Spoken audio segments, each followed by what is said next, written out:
আসসালামু আলাইকুম। সুমিতা কিচেনে আপনাদের সকলকে স্বাগত জানাই। তো আশা করি আপনারাও ভালো আছেন। আলহামদুলিল্লাহ আমিও খুব ভালো আছি। তো আমাদের দেখুন কলাইয়ের ডাল, ডালের বড়ি দেবে ওই জন্য কলাই নিয়ে এসে রোদে শুকিয়ে ভাঙিয়ে নিয়ে জল দিয়ে ভিজোতে দিয়েছে। তো এটা 2-3 ঘন্টা এভাবে পানিতে ভিজতে থাকবে। এদিকে দেখুন ডালের যে কোণগুলো হয় সেগুলো রেখে দিয়েছে। ওগুলো মুঠো বড়ি দেবে, যে আমরা গ্রামে বলি ওটা খুদের বড়ি। তো সেই বড়িটা কিন্তু খেতে খুবই ভালো লাগে। তো রেসিপিটা আপনাদের সাথে একদিন আমি শেয়ার করব। আর এই পুরো ভিডিওটা দেখতে থাকুন, আশা করি ভালো লাগবে।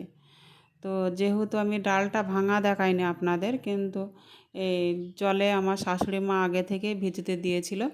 তো দেখুন আবার 2 ঘন্টা পর ফিরে আসছি। তো আমি এখানে ডাল ঘষাটা আপনাদের সাথে একটু শেয়ার করছি। দেখুন জলে থেকে ছেঁকে ছেঁকে একটা নাদাতে বা পাতনা যেটা বলা হয় সেটাতে নিয়ে এভাবে ঘষছে, দিয়ে খোসাগুলো তুলে উঠে যাবে। এভাবে ঘষতে থাকলে তারপরে এগুলো জল দিয়ে ধুয়ে নিয়ে আসতে হবে। তা আপনাদের কলের জলই হোক বা পুকুরের জলই হোক। তো দেখুন ঘষে নেওয়া হয়ে গেছে। তো এবার ধুয়ে নিয়ে আসবে। তো ওগুলো রেখে দিয়েছে। তো এখানে কুমড়ো, যে চাল কুমড়ো হয় পাকা, সেই চাল কুমড়োটা ছিলে নিচ্ছে, দিয়ে ঘষে নিতে হবে। তো দেখুন এবার ঘষে নিচ্ছে। এটা আমার শাশুড়ি মা ঘষছে।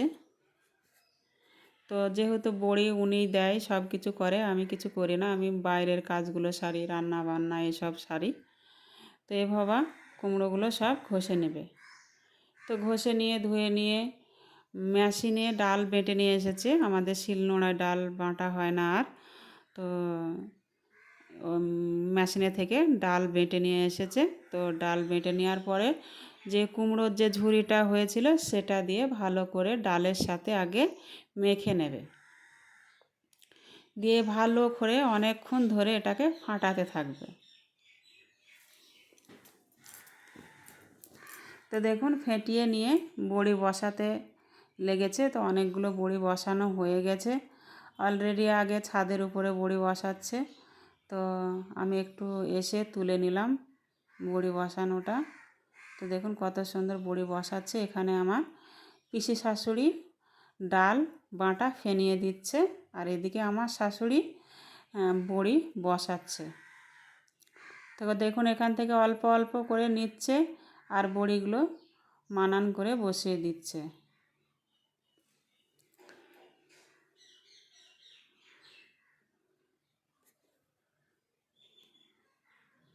সামনেবার যখন বড়ি দেব তখন আপনাদের সব কিছু প্রথম থেকে শেষ পর্যন্ত দেখার জন্য চেষ্টা করব। তো দেখুন কিভাবে বড়িগুলো বসাচ্ছে, আপনাদের সাথে সেটাও শেয়ার করে দিলাম।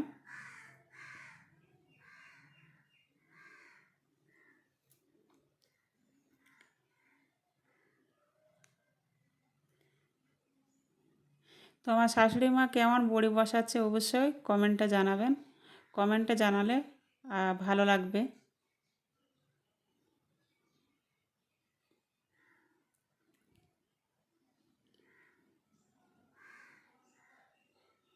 তো দেখুন আপনাদের কাছ থেকে দেখিয়ে দিচ্ছি কত সুন্দর লম্বা লম্বা করে মাথাটা টেনে নিচ্ছে দেখুন।